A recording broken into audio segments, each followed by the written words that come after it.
उसके बाद है हमारे अर्थालंकार। अर्थालंकार के अंतर्गत निम्न अलंकार आते हैं: उपमालंकार, रूपक अलंकार, उत्प्रेक्ष अलंकार, मानवीकरण अलंकार, अतिशयोक्ति अलंकार। पहला अलंकार है हमारा उपमालंकार। परिभाषा: जहाँ रूप, रंग या गुण के कारण उपमेय की उपमान से तुलना की जाए वहाँ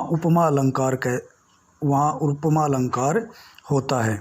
जहाँ एक व्यक्ति की किसी दूसरे व्यक्ति से तुलना की जाए वहाँ उपमा अलंकार होता है। उपमा अलंकार के 4 अंग होते हैं। उपमेय, जिसकी समानता की जाती है उसे उपमेय कहते हैं, अर्थात जिसकी हम किसी से समानता करते हैं उसे उपमेय कहते हैं। जैसे राम श्याम से सुंदर है, या राम की समानता श्याम से की गई है।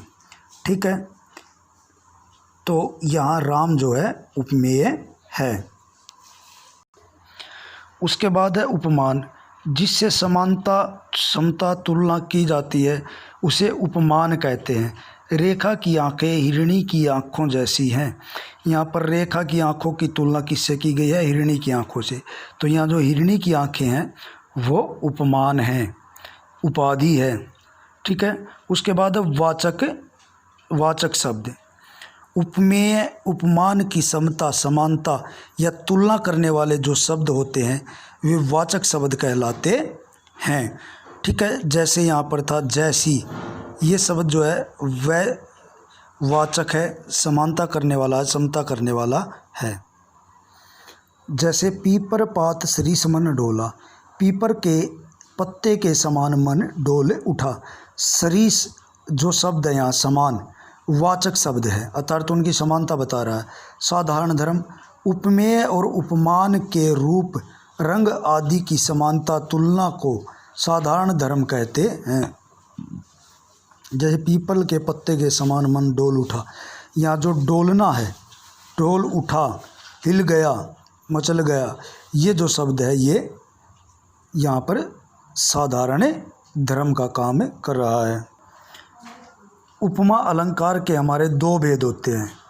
पूर्ण उपमा, जिस अलंकार में ऊपर वर्णन किए गए 4 अंग होते हैं उसे पूर्ण उपमा अलंकार कहते हैं, अर्थात जिसमें उपमान, उपमेय, वाचक शब्द, साधारण धर्म ये 4 अंग हों वो जो है पूर्ण उपमा होता है।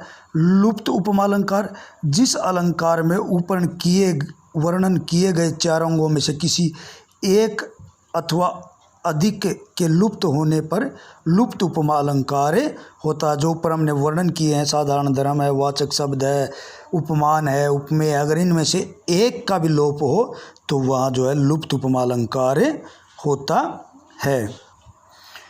उपमा अलंकार की एक और पहचान है, जहाँ पर जैसा, जैसी, सा, सी आदि शब्दों का प्रयोग पाया जाता है वहाँ भी उपमा अलंकार होता है। उपमा अलंकार के कुछ और उदाहरण है: तारा सी तुम सुंदर, सी आ गया तो अपने आप ही जो है ना उपमा अलंकार हो गया। वैसे तारो, सी का मतलब होता है जैसी, तुम सुंदर, तुलना की है तारों से। मुख बाल रविसम, मुख जो है उस बच्चे का बाल रविसम, रवि के समान है, अर्थात बिल्कुल लाल है।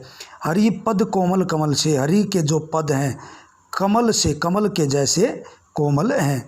नंदन जैसा नहीं उपवन है कोई, कि नंदन के जैसा नहीं उपवन है कोई, कोई भी उपवन नहीं है।